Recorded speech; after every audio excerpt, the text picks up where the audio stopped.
আসসালামু আলাইকুম। আজকে আমরা আলাপ করব স্বপ্নদোষের ব্যাপারে। স্বপ্নদোষ কি, কেন হয় এবং তার প্রতিকার। স্বপ্নদোষ হচ্ছে একটা জিনিস, আমরা সাধারণত যে কোনো সময় ঘুমায় থাকলেই আপনার ভোরবেলার দিকে সাধারণত একটা হালকা স্বপ্ন দেখি যে কিছু একটা হচ্ছে, কোনো ধরনের একটা মিলন হচ্ছে, কোনো কিছু হচ্ছে, উত্তেজিত হই।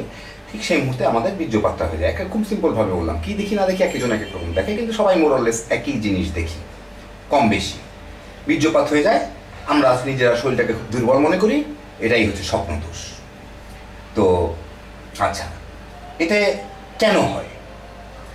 হওয়ার খুব সাধারণ একটা ব্যাপার হচ্ছে, প্রতিদিন খাওয়ার পরে আমাদের শরীরে রক্ত, তারপরে চামড়া, আমাদের শরীর আবার খাওয়ার পরে আমাদের শরীর রিনিউ হয়, আমাদের মৃত্যু কোষগুলো শেষ ঝরে পড়ে যায় যে কোনোভাবে, যেমন টামড়াগুলো বাইরে পড়ে যায়, আর ভিতরের জিনিসগুলো পেশা পায়খানার সাথে বাইরে হয়ে যায়, নতুন করে আবার সৃষ্টি হয়, সেগুলা পুরানোগুলা চলে যায়। তো ঠিক একই অবস্থা বীর্য কোনো দিক থেকে বের হতে পারে না, ওটা অন্ডকোষের মধ্যে থাকে। তো ধরেন এটা আপনার বীর্যর থলি, এর মধ্যে প্রায় দুধ দিয়ে আমি ভরে রাখছি, প্রায় কাছাকাছি ভরা।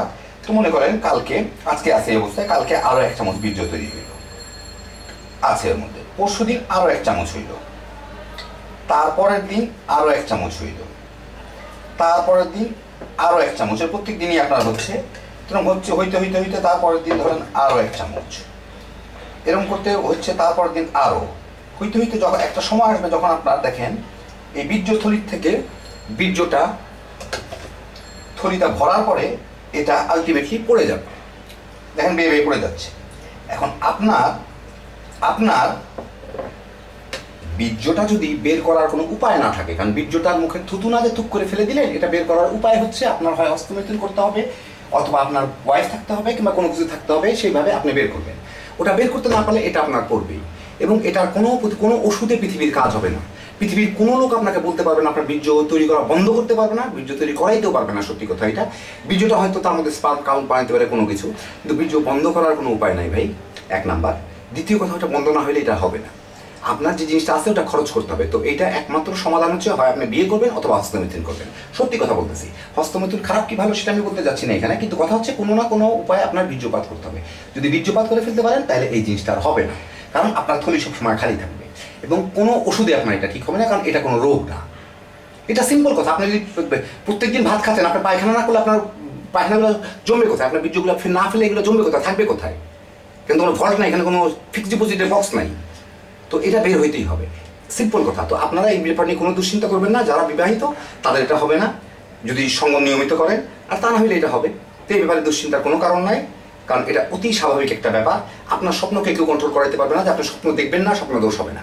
ওটা যখন বের হওয়ার, তখন একটা না একটা কোনো কিছু আপনার দেখবেনই, এবং ওটা ওভাবেই বের হবে। আল্লাহ এভাবেই মানুষকে সৃষ্টি করছে। তো এই ব্যাপারে দুশ্চিন্তা করবেন না, সবাই ভালো থাকবেন। কোনো ভুয়া কথা কান দিবে না, হিম কবিরাজ দেখায় কোনো লাভ নাই, কারণ পৃথিবীর কেউ এটা ঠিক করতে পারবে না। এটা এইভাবেই চলে, কারণ যে জিনিস ঠিক হওয়ার না, এটা তো বেঠিক কোনো কিছু না, এটা ঠিক জিনিসই আপনার হচ্ছে। তো ঠিক জিনিসকে আপনি আর কি ঠিক করবেন বলে? মেনে নেন, আধুনিক হন।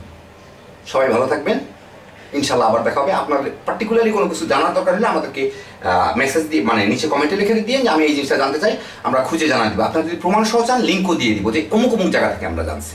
আমরা ভুয়া কথা বলি না, ভুয়া কথা পছন্দ করি না।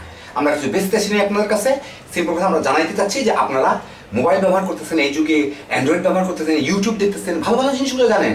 এখনও কেন ওই 50 বছরের পিছনে পড়ে থাকবেন? আপনারা এখন হেকমি কবিরাজ, তাবিজ, দাওয়াখানা এগুলো ধরে থাকবেন। এগুলো আজকালকার যুগে চলে না।